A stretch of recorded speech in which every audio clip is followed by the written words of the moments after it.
There's a famous English proverb that goes like familiarity breeds contempt.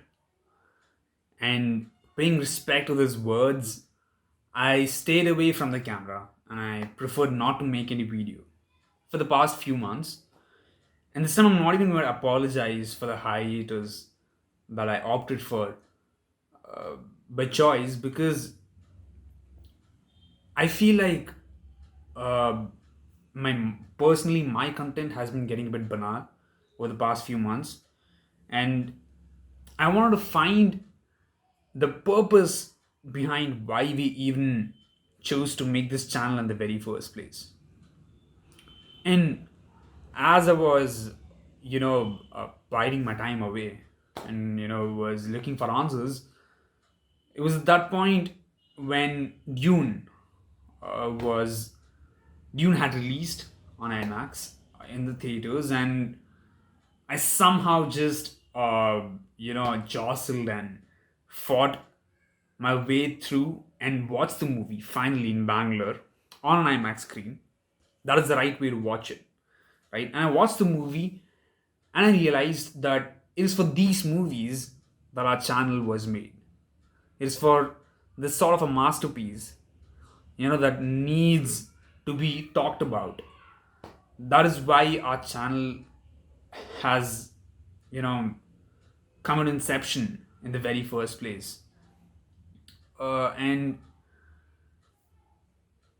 you know, going back a bit, talking about familiarity breeds contempt. We need to address the fact that this is actually a remake. Dune, the movie, is actually a remake of a movie title with the same title, an eponymous movie, which had released back in the year 1984. And this, in turn, is based on Frank Herbert's Dune saga. Frank Herbert, who is the author of the book Dune, and the follow-ups that came after that. Now, when before going into this movie, I actually watched a bit of the 1984 version, and it's been almost 4 decades since the movie. If since this movie came out, the recent one, which stars Timothy Chalamet, has been directed by Denis Villeneuve. I hope I'm pronouncing his name correctly, right? The last one was directed by David Lynch, and it's safe to say that it is notorious for being one of the worst movies of that year and one of the worst sci-fi movies to have ever been made. But now that I think of it, it's probably because it was released into one single part. It was just one movie, and they had to somehow, squeeze in all of the content of that one particular novel, which is a 500-page novel, I guess. And they had to somehow just include every single detail in that one particular movie with the limited resources they had back then.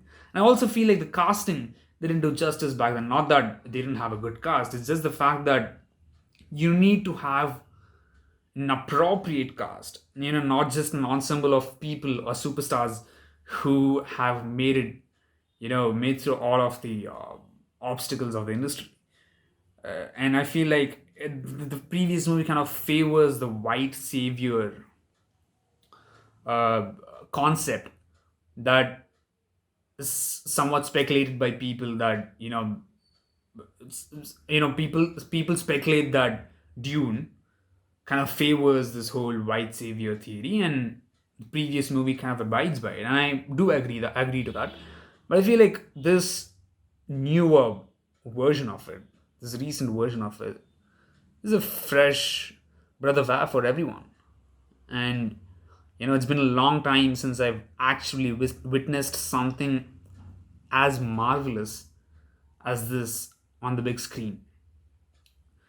And it's safe to say that, I mean, IMAX has played a major role, and it wasn't shot on an IMAX camera entirely. It was partially shot, and wasn't even a 70 lens. It was partially shot on IMAX, and then it was converted to 3D. And I watched it on 2D though, but it's fair enough. It's safe to say that it's one of the best, you know, movies in terms of visuals out there ever to have been made. And in my opinion, this is why our channel was made. This is why we make content. We crave for such stories. We crave for such movies. We crave for such films to come out so that we could sit down and study them and, just uh, give away the knowledge that we garner after we watch this sort of a movie.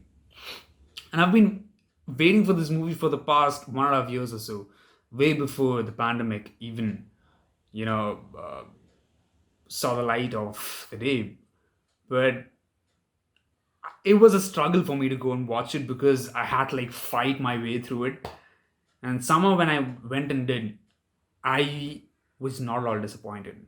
It was it was something. I mean, there were certain moments that I have a picturesque memory of from the movie that I think has stuck in my mind. It's been etched onto my brain, and there are a few shots that were so beautifully taken, and it doesn't shy away from portraying the landscape of Arrakis, the planet, the desert planet. We'll get to the plot later, but I'll just talk about the visuals right now and how great it was. And talking about squeezing in content, I feel like Denis Villeneuve did not do something like what James Cameron did for Avatar, wherein a lot of the backdrop of the whole planet that was shown in the movie Avatar was kind of compromised. It did not do justice for me now that I think of it, because back when I watched it, it was an amazing movie. It still is an amazing movie. It still is the highest grossing movie, but not anymore. I think Avengers beat it, but it still is one of the best movies to have ever been made visually. But Avatar, for some reason, compromised on a lot of those things that Denis Villeneuve did not do that. I feel like Dune somehow managed to focus on the content, on the script, and yet at the same time not shy away from the fact that it is heavily reliant on these visuals, and it's those things that make up the story that actually catapult or expedite the plot. And I feel like this was an amazing experience for me.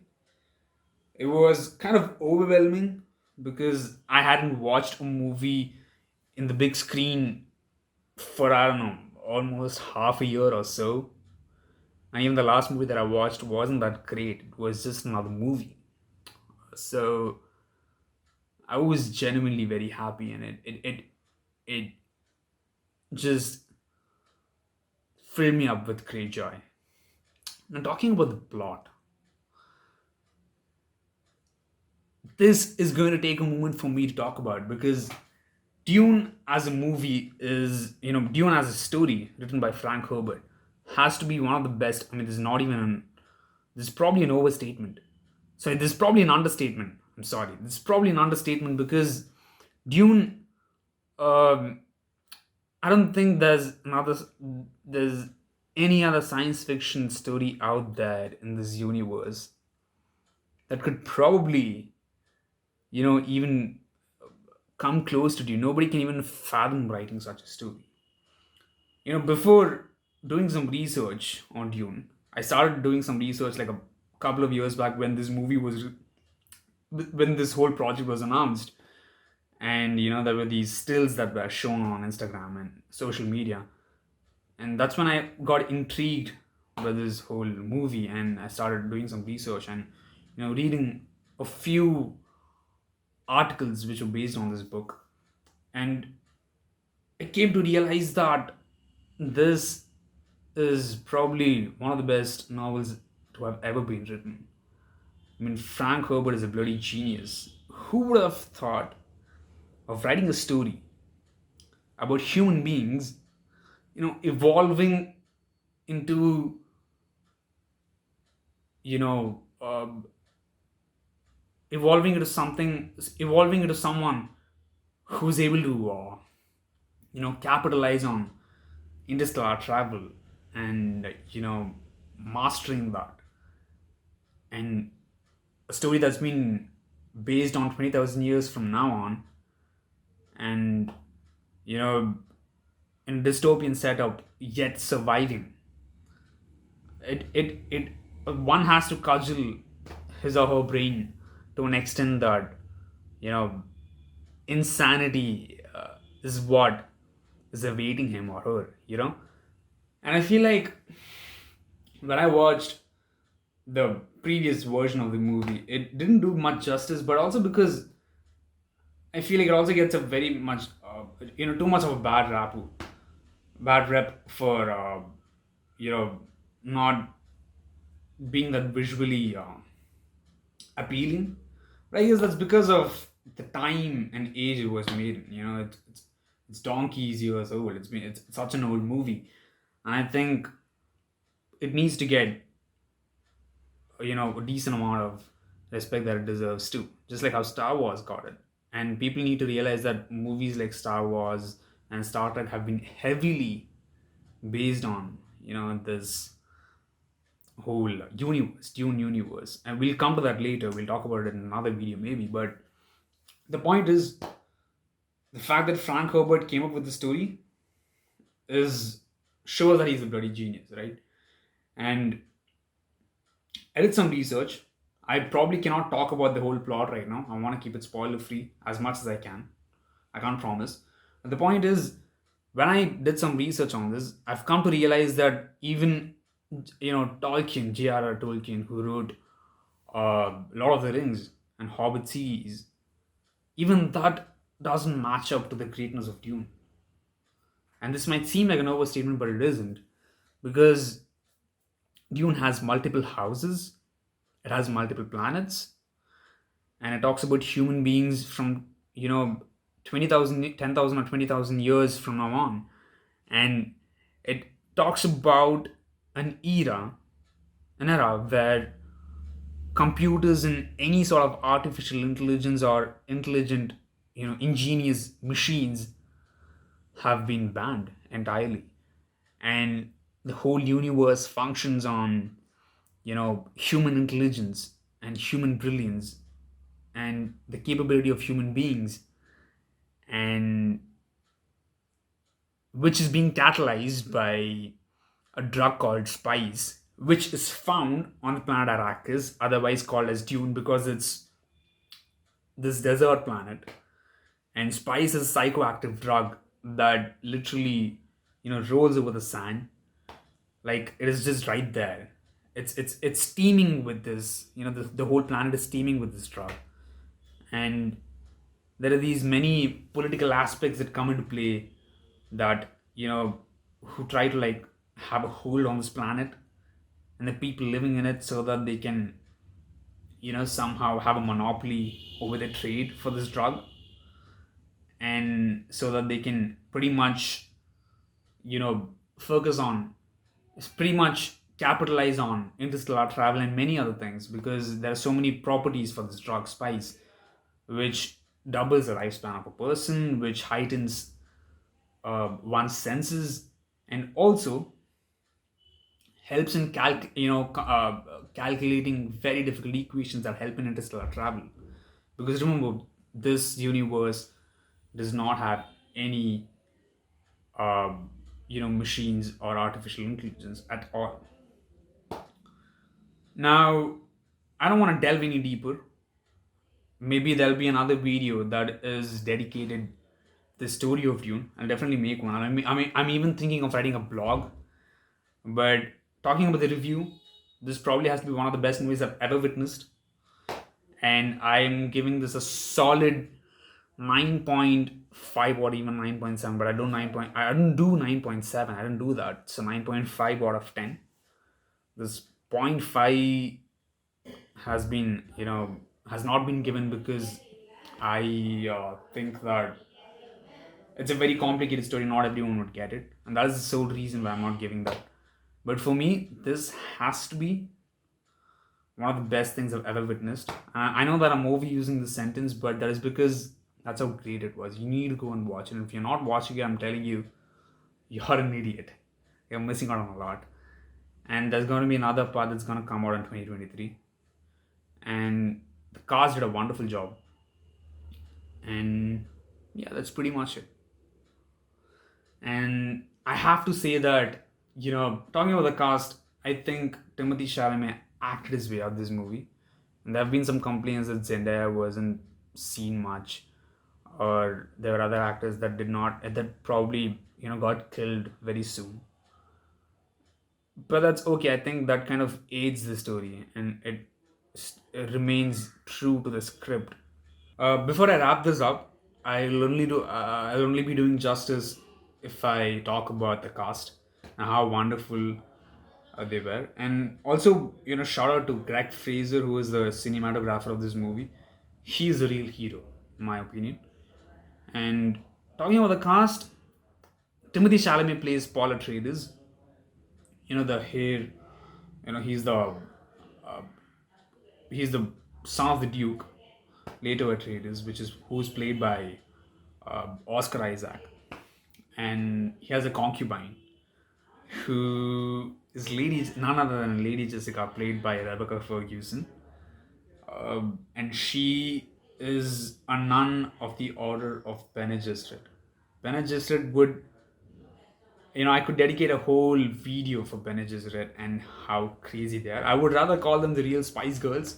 It's a reference that probably, uh, Dune fans would get or understand. And I feel like there's this one scene in which it's called the Gonjaba scene, in which Paul Atreides is being tested to his limits because he is the Kwisatz Haderach. Kwisatz Haderach is again a terminology which is kind of specific to the Dune saga. It means the Messiah or the Savior. You know, so basically, this guy, Paul Atreides, played by Timothy Chalamet, has to go through this whole test, or I don't know, I would say absolution. So in this test, he is kind of caught off guard, and he somehow passes it. And this whole scene was so intense, and the soundtrack by Hans Zimmer plays a major role in this. And I also feel, all of this amalgamated with Timothy Chalamet's performance was probably one of the best acted scenes ever that I've, watched in a movie. And in my opinion, everything was just so artistic. There was Stellan Skarsgård, who played Baron, the leader of the Harkonnen clan. And there was Batista. There was Jason Momoa, who was this whole whimsical character, who was funny but at the same time loyal to that creator's house. And there was this character played by Josh Brolin, who's having an amazing run in his career right now. And a ton of other people like Peter DeVries, and who really looked creepy, and that's what he did a wonderful job. And the makeup team has done a wonderful, job and has done justice to this whole movie. And I don't know if I'm missing out on anyone. I know this comes off as vague. This whole section, this whole section of the video, but these are all the people that come to my mind right now. I have done my homework. Who else was there that probably made huge impact? Zendaya didn't really play much of a role. Zendaya plays Chani, and she is a Fremen.